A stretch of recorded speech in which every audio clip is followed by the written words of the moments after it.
Hey guys, Cal Kamuna here, and today I'm going to walk you through how to shift your limiting beliefs into new beliefs. But before we do that, we have to understand beliefs first and where they come from. So simply, where do beliefs come from? Now, when I ask you that question, you're probably going to say your childhood, your past events, your actions being taken, and the consequences of those reaffirming whatever belief that you have, right? Now, encompassing everything, you could just say it's social conditioning. Social conditioning is what creates beliefs. Social conditioning is nature's brainwashing. Everything that's ever happened in your life, let's say, your culture, who raised you, your parents, where you're born, what school you went to, who your friends are, the conversation that you overheard on the bus, literally every moment of your life, what social media you're taking in, what media content, what news you're reading, everything that's ever happened is social conditioning. And it's conditioned you to believe whatever you believe now. Now, if you look at the beliefs that you have, you're very likely to find people who agree with you. In 2022, whatever your belief is, whatever extremity it is, you will probably find pockets of people that agree with you.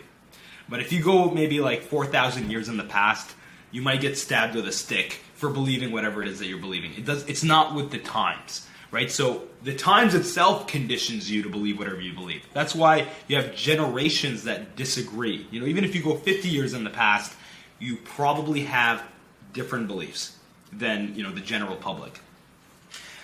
Anyways, social conditioning has created and set your belief system in general. Now you've come into this mentorship and you have a goal. And that goal, let's imagine that it's on the top of a mountain. Now, some of the beliefs that you've brought on, some of them might be helping you. They're promoting you and propelling you towards that goal. It's like getting on a gondola that takes you to the top of the mountain. Or maybe you have limiting beliefs that are holding you back. That's like pushing a big rock or maybe carrying a backpack with like 4,000 pounds in it, depending on how heavy your belief is. It's going to be very hard to get to the top of the mountain. Either it's going to take you a very long time, or you might die before you make it, because your beliefs are so, they sabotage you. They're detrimental to whatever goal you have. Okay, so be aware that we have beliefs that are promoting us and beliefs that are holding us back. And it always really depends on what the goal is. Your beliefs have, helped you in life. Even the ones that are negative, depending on what goal you have, they might be positive in different contexts. Like maybe you not approaching women is not good for you, but it leads you to feeling comfortable all the time. So that could be seen as a positive in different contexts. But we're focusing on aligning our belief system with our goals. Right now, let's take a second and imagine that when you were 6 years old, your mom comes up to you and she says, "You're not funny." She's like, "Cal, you're not funny." I'm like, "What, Mom? Like, I'm not funny?" "Yeah, you're not funny." At that point, when my mom says that to me, that is a baby. That belief is a baby. It hasn't cemented into my reality. It's very conscious. It's not subconscious at this point. So I'm thinking about it. It hasn't become my belief, but I'm thinking about it. I'm noticing how it possibly could be true. So I might go to school that day, I'm talking in class, my teacher says, "Shut up, Cal, sit in the back, don't talk, you're not funny." And I notice that she says I'm not funny. I'm like, why did she say that? And maybe recess comes and I'm making fun of my friend's sister and he punches me in the arm and says, "Stop it, Cal, you're not funny." I'm like, why does everyone keep thinking I'm not funny? I'm noticing it. I'm noticing. And that's all it really takes to start shifting into a belief, is noticing it. So I'm noticing that I might not be funny. And I keep validating and validating. Over time, that baby of a belief is not a baby anymore. It's an adult. It's conscious. It doesn't need you to validate it anymore because it validates itself. It nurtures itself. It doesn't need you. Right? So 20 years later, you're making jokes with your friends. You don't notice when they laugh at your jokes. You notice when they don't laugh, because that is aligned with your belief. Your belief system gets you to notice specific things. Back in the day they said people only use 14% of their brains. That's not true. But it's not that we use 14% of our brains, it's that we can't notice everything that's going on. And we notice based off our belief systems, because our belief systems tell us what is important for us to notice. Okay, so keep that in mind. So like, instead of I'm not funny, let's imagine it's I'm not attractive. If I don't think I'm attractive, a girl could tell me, oh my God, you're so handsome, you're so cute, I love you, da da da da, whatever, compliments. And I can't take it in, because it doesn't align with my belief. I self-sabotage. I might have different thoughts. Oh, she's easy. Oh, she doesn't love me. She says this to everyone. What does she want from me? I start getting paranoid, right? And I break up with her, or the self-sabotage leads to her breaking up with me. That's how our belief systems can attack us and not serve us. Okay, so let's get back on track. So what are we trying to do here in this process? We're trying to align our goals with our beliefs with our goals, right? Imagine you're swimming in a river. You want the direction that you're swimming in to be the same direction of the current. If you're swimming against the current, you can try to swim as much as you want. You can put in maximum effort and you'll barely move, right? But if you're aligned with your goals and you're swimming with the current, you don't even need to put as much effort and you'll get there. But if you do put effort, you get there even faster, right? So this is what the process is. It's about aligning yourself to your goals. Now keep this in mind that it's not a quick fix. This is not a magic pill. This is a process that we're doing. We're setting a foundation. And once this foundation is set, when you go out and take action, you're at the same time doing inner game. At the same time, you're working on shifting that belief. Okay, so let's get started. So,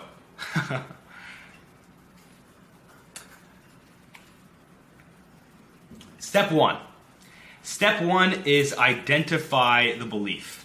Okay, so find a belief that is limiting you, something that's holding you back with your dating life. And honestly, what I would say is you are going to do this process like almost every year. That's what I do.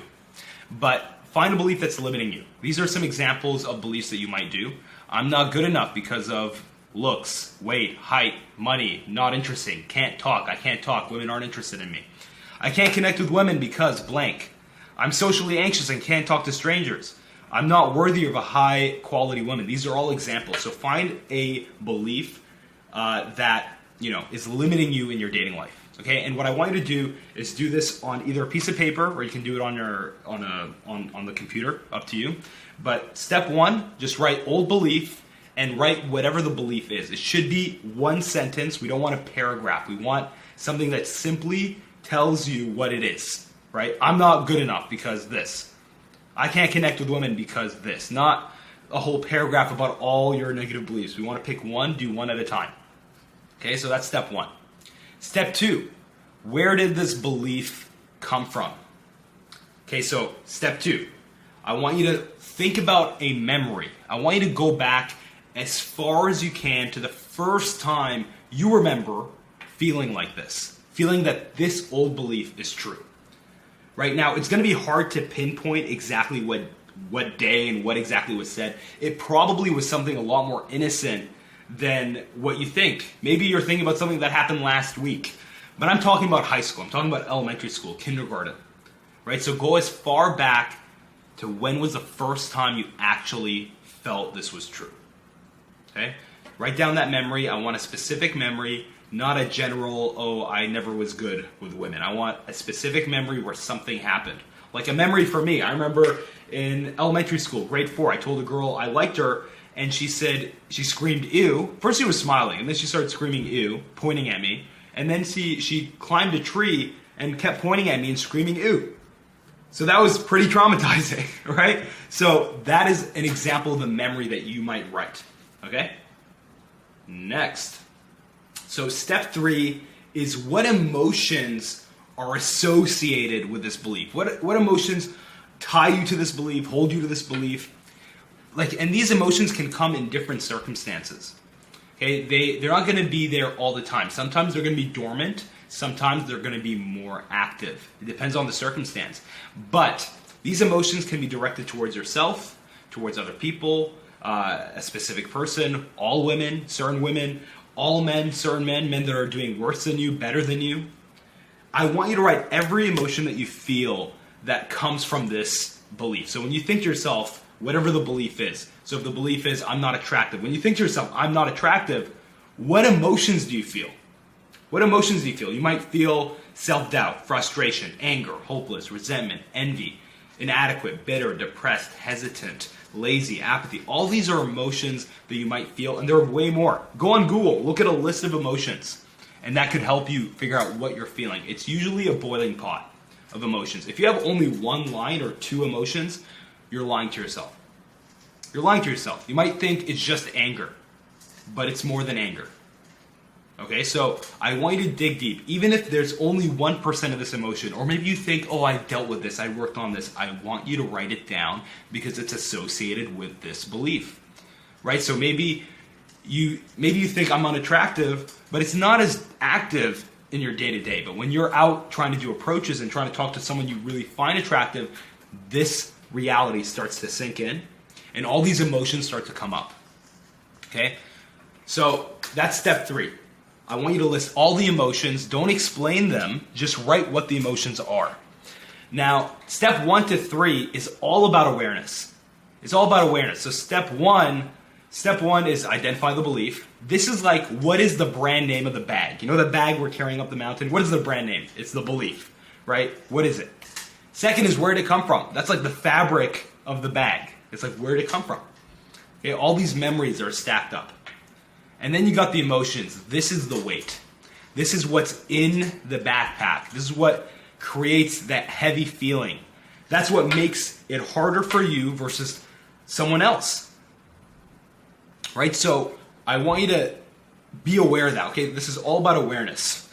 Now, all these emotions that you're feeling, you might be like, oh my God, that's a lot.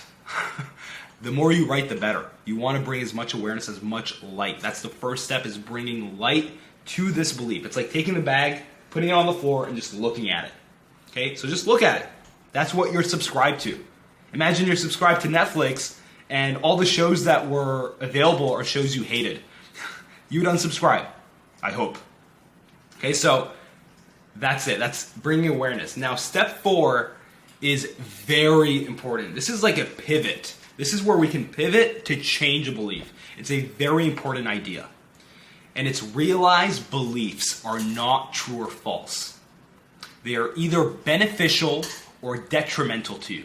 There's no in between. It's either beneficial or detrimental to you. It's either helping you get to your goal or it's holding you back. All beliefs, any belief that you are carrying, it doesn't matter what it is, it's both true and it's both false. It's neither true, it's neither false. It doesn't matter if it's true or false. All that matters is it beneficial or detrimental to you.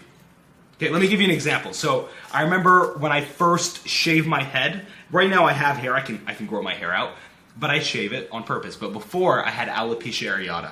Okay, that's when you get random circles around your head, like Jada Smith, and you lose your hair, right? So I had bald spots that were baby skin. Like here, this whole thing was baby skin.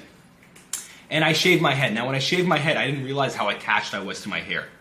I thought, it didn't mean much, and when I lose it, it's okay. But when I saw myself in the mirror, I felt unattractive. So I went through this process, and at the end of it, my new belief was, I'm attractive no matter what. Doesn't matter what I look like. I'm the most attractive guy in the room. Now, before I even did this process, I went on YouTube, and I searched, what do girls think about bald guys? And some girls would be like, ew, bald guys? What am I supposed to grab during sex? And other girls were like, ooh, wow, bald guys, yeah, they're super hot. Like, they're super masculine. I don't know what it is about them. They're super masculine, and they got this power about them. All these action movie stars are bald. So you have the girl that's like, ooh, wow, bald guys. And the other girl that's, ew, what, bald guys? And these girls made up their minds. Now, I went out, did my approaches, kept dating. I was getting success. And I remember this one girl, that after we had sex, we're watching Die Hard, and Bruce Willis is bald, so I thought about it. I'm bald, and she's on her phone texting, and I'm like, "So, do you like bald guys?" And she was so cute. She was like, "What? Ew? Oh no, wait, what? No, it looks great on you though." It was such an authentic moment where she just disclosed that she finds it kind of gross, but she's like, "Oh wait, he's bald. I forgot about that." It's the thing is, this girl doesn't like bald guys. But she finds me attractive. That's why I was with her. right? But I can tell you this, if I didn't think I was attractive, I wouldn't have attracted her in my life because my behavior would change completely. It's a self-fulfilling prophecy, right? But if I didn't think I was attractive, not only would I not attract her, but I wouldn't even attract the girl who has a kink for bald guys. It just wouldn't go because, again, it's my behavior. My behavior, my belief system. It doesn't fit. Even if she was attracted to me, I wouldn't register it. I wouldn't notice it. Okay, because I choose what I notice. And it's based on my belief, right? So this is very important. Realize beliefs are not true or false. They're both. They're neither. It doesn't matter. What really matters is it beneficial or detrimental? Think about Kanye West for a second. Okay? Kanye West has a very extreme positive belief about himself. He has a very extreme positive belief about himself. Most people have extreme negative beliefs. The similarity is that both parties seem crazy. Someone who has a negative belief, people are like, oh dude, calm down, it's not that bad, chill, what the heck? Gosh. Guy who thinks he's amazing, dude, okay, we get it, okay, calm down. Same thing, crazy. The difference is more important. The difference is success and failure. That's the difference. Benefit, detriment. That's the difference. So step 4, do you realize that this old belief that you carry is neither true or false, and it's 100% detrimental? If that's the case, we can move on and you can write that step. Right, you can write that. I want you to write that down for step 4. Okay? Now, if you can't get past this step, I'm sorry, but it's basically, to me that's stubbornness. But if you can't get past this step, it's hard to pivot to a new belief. It's really just, you have to realize it. You have to understand this. Rewind this and watch it all over again. I don't care. But you need to sink this in. If you can't, message me, message Matt. We'll help you. Okay, so that's step 4. Step 5. Step 5 is decide what you would rather believe. Keyword is rather. Okay? It's not, I don't care if you believe it yet. I want to know what you would rather believe. And you would start with the opposite of what your belief is. So if your old belief is I'm not attractive, your new belief could be I'm attractive no matter what. Attraction is not a choice. That could be your belief, right? So pick something that you'd want to believe. And this is a goal. I don't care if you believe it yet. If you do believe it, that's probably a bad sign that it's not a good belief for you to work on. You want something that is a bit outside of your comfort zone. That's okay. Again, you don't need to believe it yet. That's not the priority at the moment.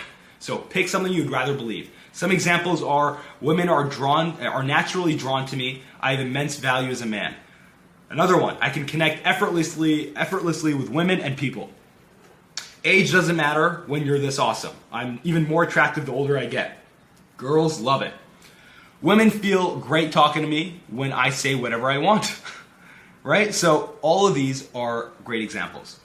Okay, so once you figure out what you'd rather believe, write that down, obviously. All these steps, you better be writing them down. Okay, so step 5, write new belief and whatever it is that the new belief is. And just write, goal next to it because that's what it is. It's a goal. Back in the day, this is where I used to stop. But I found that there's a huge flaw with affirmations. Because now that we have this new belief, it's basically an affirmation. But the problem with affirmations is that you're here, you want to be here. So you keep telling yourself, I'm here, I'm here. But it feels like a lie. You feel a sense of responsibility to whatever you're stating as a fact. So I realized this very early on. My first belief that I worked on was I'm socially anxious, I can't talk to strangers. The new belief was I'm confident, I'm bold, I can talk to whoever I want, whenever I want, however I want. Now, when someone is experiencing social anxiety and they're telling themselves I'm confident, maybe at home that's fine, but when you're out trying to do approaches, trying to interact with women, it feels horrible. I felt like I was going in a downward spiral. So that's where step 6 comes in. Step 6 is create a bridge. The bridge is all about moving from where you are to this new place that you want to be in. You create a bridge. You walk this bridge until you're there, until that new belief is true and it doesn't cause resistance to state it as fact. Okay, so to create a bridge, you need 2 elements. Okay, one is eliminating resistance, eliminating that responsibility. 2 is you need to go in the direction of your goal. We're not trying to go halfway. We're trying to go all the way to this new goal. Okay, so that being said, an easy way to make any belief into a bridge is by adding 3 words, and it's I allow that. So an example would be I allow that women are naturally drawn to me and that I have immense value as a man. You might have to change some grammar like and that, right? That's fine. But I allow, allowing doesn't require anything from you. You just allow it. And the beautiful thing is this bridge kind of puts you back in that same position where when your mom says, you're not funny and you start noticing things, that's what creates the belief, the noticing. So it puts you in a position where there's no resistance and you can notice how whatever this new belief could be true. Okay, so that's what we're doing here. We're creating a bridge. This sets up the whole foundation for the work we're going to do after this. Okay, so whatever the belief is, just write I allow that, and then the same belief.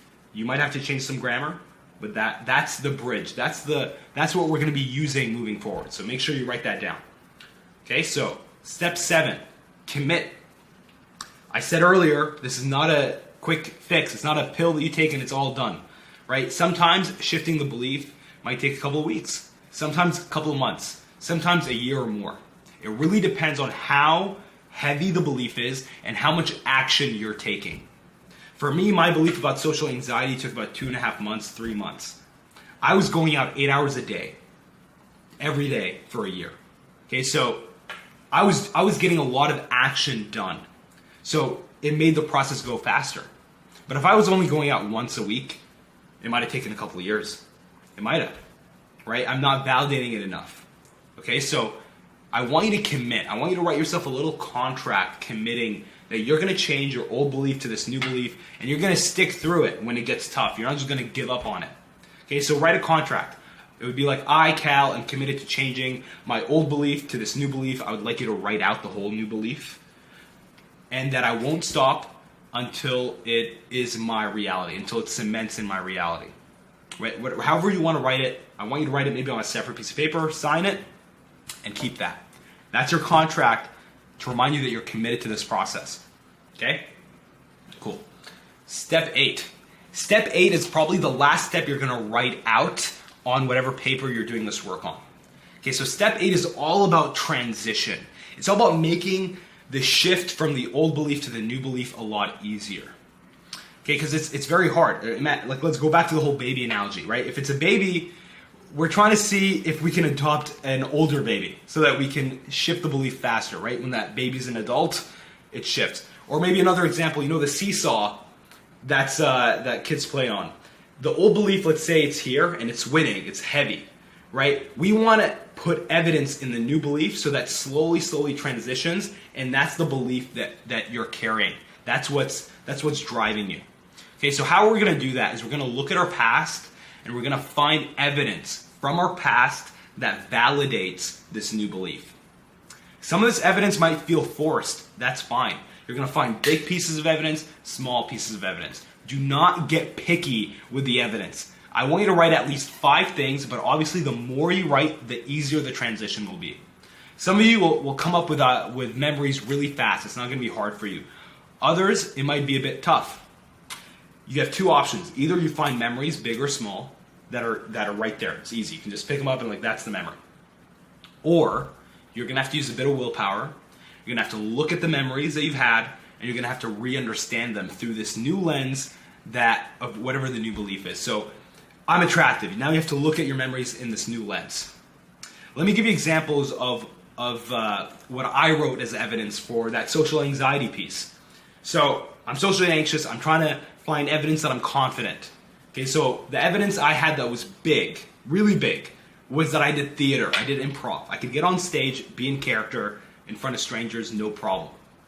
Well, at first, not so much, but I got used to it over time. So that was a huge sign that I was confident. I was like, yeah, look, I'm confident. I can get on stage. What? So that was a good sign. A small piece of evidence was I can order a Starbucks coffee without having a panic attack, and I'm ordering from a stranger. So the variety of evidence that you can find, big or small, is up to you, but do not get picky with it. Okay, that's all I ask, is don't get picky with it. Okay, this is probably the hardest step for most guys. Okay, so let's get through this one. Now, step 9 and I think 10, I kind of put them all in one step now because they really are the same step. Step 9 is similar to step 8 where we looked at our past. Now we're going to look at the present moment. So step 9 is find evidence that validates your new belief. Now, just whatever's happening in life, just pay attention, notice to validate the new belief. Now, if you just look for new evidence, that'll be really hard. We actually want this to be very automatic. If it's not automatic, it'll be forced, and there's a quote about love that I really like. It's love is like a fart. If you have to force it, it's probably shit. And so is changing your beliefs. If you force it, it's not gonna stick.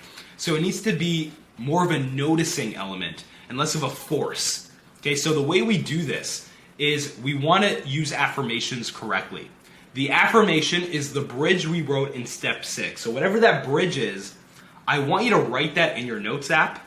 I want you to take a screenshot, and I want you to make that your wallpaper. So whenever you're using your phone, you'll see this bridge there, and it'll remind you to notice. Whenever you're going out approaching, you're going to look at this. Right? Let me show you an example that I have on my phone right now. So this is what it would look like, right? This is what it would look like. So whenever I open my phone, I see this. It's on my lock screen, it's on my home screen. I need you to do this. There is no ifs, ands, or buts. You have to do this part. This is the most important thing. I don't want you to put sticky notes all over your place, anything like that. If you want to read your affirmations in the morning, at night, that's totally fine, but it's not consistent enough. I need it on your phone. Okay, so that is the last step. Once you have that set up, I want you to take a screenshot and send me a copy of your wallpaper. Okay, so that would be your homework after watching this.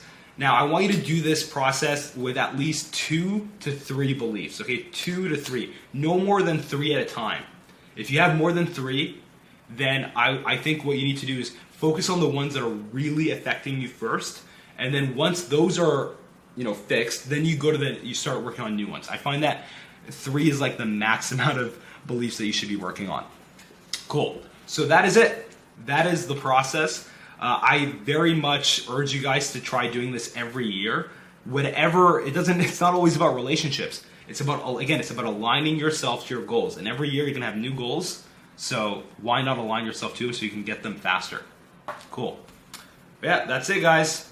I hope you enjoyed the process, and I'll see you guys next time. Ciao.